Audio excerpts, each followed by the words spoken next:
ഐക്യരാഷ്ട്രസഭ 2010 വർഷം ജൈവ വൈവിധ്യ വർഷമായി ആചരിക്കുകയാണ്. ജൈവ വൈവിധ്യ വർഷം സസ്യങ്ങളെ അറിയാൻ പ്രയോജനപ്പെടുത്തിയാലോ? അതിനുള്ള ശ്രമമാണ് ഈ സിഡിയുടെ ഉള്ളടക്കം. ഹെർബേറിയം നിർമ്മിക്കാൻ അധ്യാപകരെയും വിദ്യാർത്ഥികളെയും സഹായിക്കുകയാണ് പ്രധാന ലക്ഷ്യം.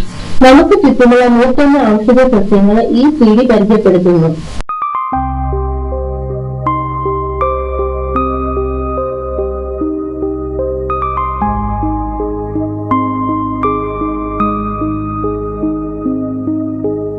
തുളസി പുരാതന കാലം മുതൽക്കേ നമ്മൾ പവിത്രമായി കരുതി വരുന്നതും വീട്ടുമുറ്റത്ത് വളർത്തുന്നതുമായ ഒരു സസ്യമാണ് തുളസി.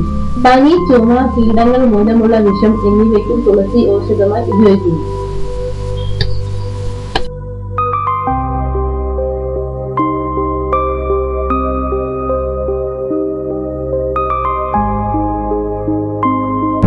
അമൃത് വൃക്ഷങ്ങളിൽ പടർന്നു വളരുന്ന മാംസളമായ വള്ളികളോട് കൂടിയ സസ്യമാണ് അമൃത്.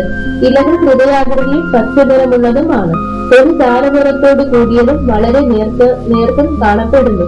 ഇതിന്റെ തണ്ടിൽ ബെർബെറിൻ എന്ന ആൽക്കലോയിഡ് അടങ്ങിയിരിക്കുന്നു. പനി, ചർമ്മരോഗങ്ങൾ, വൃക്കാരോഗങ്ങൾ മുതലായ രോഗങ്ങൾക്ക് ഔഷധമായി ഉപയോഗിക്കുന്നു.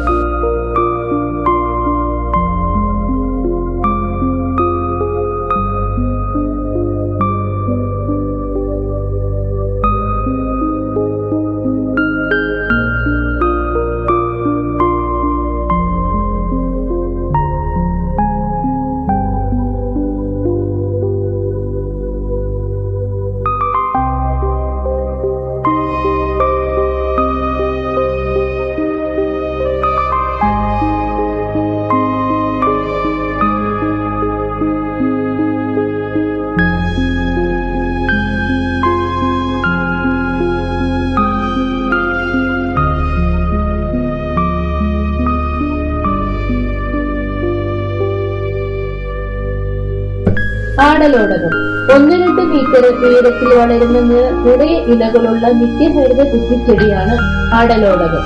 ഇതിന്റെ തളിരിലയിൽ ധാരാളം രോമങ്ങൾ ഉണ്ട്.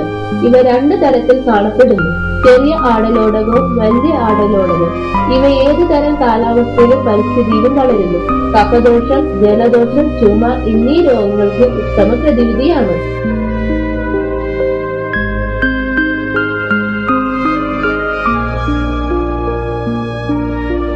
ആനച്ചുവടി നിലംപറ്റി വളരുന്ന ഒരു ഔഷധ സസ്യമാണ് ആനച്ചുവടി. നീണ്ട ഇലകൾ 4 ഭാഗത്തേക്കും മലർന്നു നിൽക്കുന്നു. ഈ സസ്യത്തിന്റെ എല്ലാ ഭാഗവും ഔഷധയോഗ്യമാണ്. തണൽപ്പറ്റി വളരുന്ന ഒരു ചെറു സസ്യമായതിനാൽ തണലുള്ള ചതുപ്പ് പ്രദേശങ്ങളിൽ ഇവ കാണപ്പെടുന്നു. താരൻ, മുടികൊഴിച്ചിൽ, അതിസാരം എന്നീ രോഗങ്ങൾക്ക് ഔഷധമായി ഇവ ഉപയോഗിച്ചു വരുന്നു.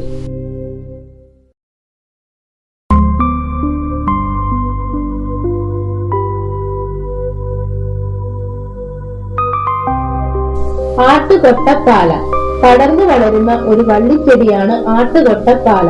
ഇവ രോമാവൃതത്തോട് കൂടിയവയാണ്. ഇവയുടെ പൂവിൽ മഞ്ഞ നിറമാണ്.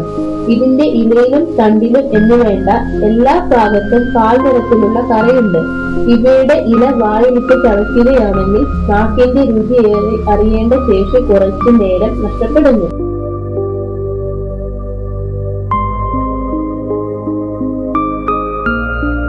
ഞൊട്ടാഞൊടിയൻ ഒരു വാർഷിക ഔഷധിയാണ്. ഞൊട്ടാഞൊടിയൻ അഥവാ ഞൊടിഞ്ഞൊട്ട പാത്രപാളിയുടെ അരികുകൾ പല്ലുപോലെ കാണപ്പെടുന്നു. ഉരുണ്ട കായകളെ പൊതിഞ്ഞ് പരിതളം കാണുന്നു. ഇതിനകത്ത് ധാരാളം വിത്തുകളുണ്ട്. വിളഞ്ഞ കായ് ഭക്ഷ്യയോഗ്യമാണ്. സ്ത്രീകളെ പാൽ ഉത്പാദിപ്പിക്കാൻ സ്ഥലങ്ങളിൽ അരച്ചു പുരട്ടുന്നു.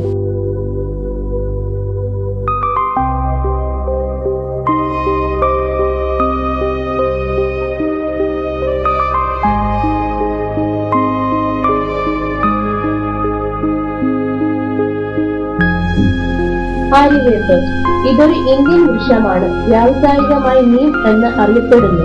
യൂറോപ്യന്മാർ വീട്ടുമുറ്റത്തെ വൈദ്യൻ എന്ന് വിളിക്കുന്നു. ശരാശരി 12 മീറ്റർ വരെ ഉയരത്തിൽ കാണപ്പെടുന്ന ഇതിന്റെ ഇലകൾ കയ്പുരസമുള്ളതാണ്. തൊലി, ഇല, വിത്ത്, വിത്തിൽ നിന്നെടുക്കുന്ന തൈലം എന്നിവ ഔഷധയോഗ്യമാണ്. ഇലയിലും തൊലിയിലും മാർഗോസിൻ എന്ന ആൽക്കലോയിഡ് അടങ്ങിയിരിക്കുന്നു. 5-ാം പനി, മഞ്ഞപ്പിത്തം എന്നീ രോഗങ്ങൾക്ക് ഉത്തമ പ്രതിവിധിയാണ്.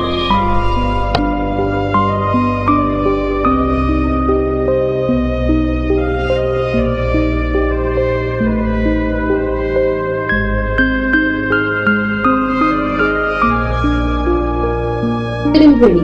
ഇളം മഞ്ഞ നിറത്തിലുള്ള ഇലയോട് കൂടിയ ചെടിയാണ് ഇൻസുലിൻ. ഇലയുടെ അടി കമഴ്ത്തി പിടിച്ചാൽ ഇൻസുലിന്റെ നിറം കാണാനാവും. അടിവശം ചുവന്ന തണ്ടിൽ ഒരു വശം മാത്രം ചുറ്റി വിന്യസിച്ചിരിക്കുന്ന ഇലകൾ കാണപ്പെടുന്നത് കൊണ്ട് ഇതിനെ സ്റ്റെപ്പ് ലീഫ് എന്ന് വിളിക്കുന്നു. അധികം മൂക്കാത്ത ഇടത്തരം ഇലകളാണ് ഭക്ഷ്യയോഗ്യം.